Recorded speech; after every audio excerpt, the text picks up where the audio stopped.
Getting injured in training. None of us want to think about it, but we all know it's a possibility. So I'm going to go into a little bit about what happens if you get injured, kind of how to approach it and how to deal with it. It can be really tough to go through an injury, especially when you're doing really well in combat control training or whatever training you're trying to do. I want to thank everybody for reading my blog articles and subscribing to the YouTube channel. It really feels nice to put stuff out there that's helpful for people and that they enjoy reading or watching. I had a number of setbacks in my time training for combat control. So you're looking at a real all-star here. I can tell you all about what it's like to be set back academically, or breaking a bone, or getting a safety violation, or getting into fights in places you're not supposed to be. I can tell you all about that, and it'll make you feel better probably when you're going through training yourself. But what I really want to emphasize and share with you today is, my experience of getting hurt that was beyond my control, breaking a bone, and what I did to recover and how that went for me. When I looked at the brochures for combat control, I really liked what I saw. I liked everything about it, learning air traffic control, and just all the things you would do as a controller. But the one thing I remember seeing was Airborne School, Fort Benning, Georgia.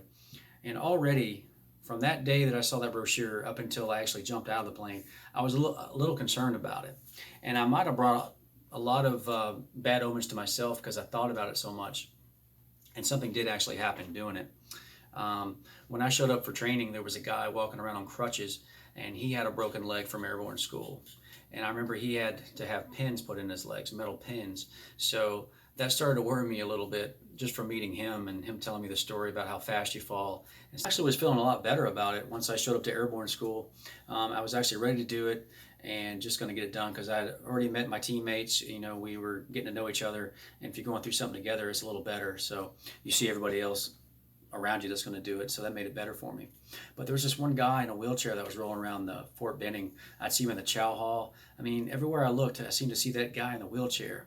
And I saw him so much that I walked up to him and asked him finally, when I had a chance, I think in the chow hall, to ask him what happened, because I didn't want to do what he did.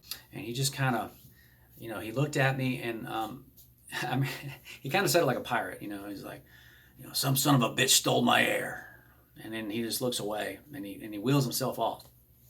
So that stuck with me. So I didn't know what that meant. I thought, well, somebody stole your air. So I started asking around what happened to him when he was leapfrogging. So you can't control these chutes. They're very, very basic chutes. When you go out of the plane, you're pretty much going to go where the wind takes you, except for, an emergency situation where you can actually pull on the slip and try to turn these things. Well, he got to a situation where somebody flew underneath him, stole his air, and he dropped down really fast. And then he stole their air, and they basically went like this all the way down to the ground and to where he just, slammed the ground. So the last guy in that scenario is not going to pan out too well. Breaking legs, backs, and, could even die from this stuff. I don't know. But that made me even more worried. So it was really in my head when I was jumping, do not break your leg. And that's exactly what happened. It was a windy day. We probably shouldn't have been jumping. I remember that much. But we went up in the plane, and it was my second jump. So I was even more nervous than the first time because I knew what was coming now. I knew how crazy it was going out the back, the side of the plane. And I knew that you fall really fast. You better keep your feet and knees together. I had all that down. But the green light went on, and we shuffled towards the door, and the Airborne shuffle, just like we've done 1,000 times, and then the light turns red, and then we stop. And I think a few jumpers went out, but I couldn't hear a thing, and I just see the jump master hanging out the side of the door, looking around, coming back. He's shouting something. People are looking around, trying to find out what's going on. Then the green light comes on again, and we're shuffling again. So here we go. Then the line stops again. I slam the guy in front of me. And then I see the jump master hanging out the window again, or the door on the side. He comes back in and he shouts something. I can't hear him. And the guy in front of me turns around and said, "It's too windy." Okay, it's too windy. Great. Let's get this plane on the ground. Let's land and let's go do something else today. I'm cool with that, I was thinking. But no, the green light came on again. And we went out the door. And I went out, and it was too windy probably to be jumping, but I ended up um, landing wrong, and maybe it was my error too, but it was very windy. I remember that being drugged when I hit the ground. But and I went through a tree. I didn't mention that, but keep the story short, broke my tibia on top of my ankle. The tibia is a small bone on top of your ankle. So I just had a hairline fracture in it. So, but after that happened, I remember running back, trying to run, and I knew something was wrong. And I ended up having to take my boot off, and it was swelling up. So I knew that something was wrong. I just didn't know how bad. Well, I found out that it was a fracture, and my heart sinks. I'm in the Army hospital, and I'm thinking my whole life's over, my career's over, whatever I was trying to do, everything's done. I got to call my family and say, you know, I got hurt, I messed up at jump school, and game over. Having already gotten lucky through some other setbacks, it was over now. But surprisingly, they kept me in. And after a few weeks of feeling sorry for myself, a realization hit me. So they had me answering phones in the schoolhouse, and they had me doing like different kind of, a little bit of office work in there, not much to do, but answer phones. The phone never rang. So I sat there watching these classes go in and out and move on without me. So that started to get to me a little bit, but then I started realizing that, you know, I'm still getting paid, I'm still in, and I started just doing tons of push-ups, sit-ups, and pull-ups. And that started increasing my motivation, and I really do think just doing that, doing what I could to do these calisthenics, kept me in really good shape. Because I had this giant boot on, I had the crutches, but I could still do that. And I ended up trying to walk on my boot.